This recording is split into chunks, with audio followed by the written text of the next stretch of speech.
अमरावती शहरातील Nagpuri gate police station हद्दीत गुन्हे शाखा अमरावती शहरचे पथक पेट्रोलिंग करत असताना गुप्त बातमीदाराकडून माहिती मिळाली की गवळीपुरा येथील वाजिद उर्फ वंजू कुरेशी याने कत्तलीसाठी गोवंश जनावरे आणून अकॅडमी हायस्कूलच्या मागील बाजूस झाडाझुडपात निर्धरतेने बांधून ठेवले आहेत।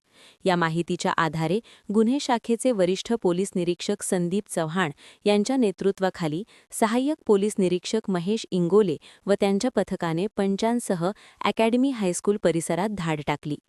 घटनास्थळी एक इसम गोवंश जनावरांना कत्तलीसाठी नेत असल्याचे आढळून आले।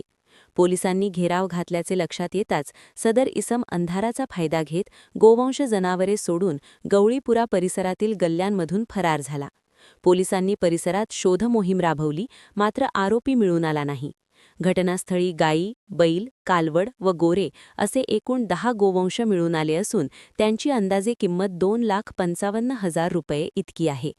सदर प्रकरणात फरार आरोपी वाजिद उर्फ वंजू कुरेशी रा गवळीपुरा अमरावती याच्याविरुद्ध महाराष्ट्र प्राणी संरक्षण अधिनियम 1976 चे कलम 5 ब तसेच प्राण्यांना निर्दयतेने वागवण्याचा प्रतिबंध अधिनियम 1960 चे कलम 11(1) क अन्वये नागपुरी गेट पोलीस स्टेशन येथे गुन्हा नोंदवण्याची प्रक्रिया सुरू आहे।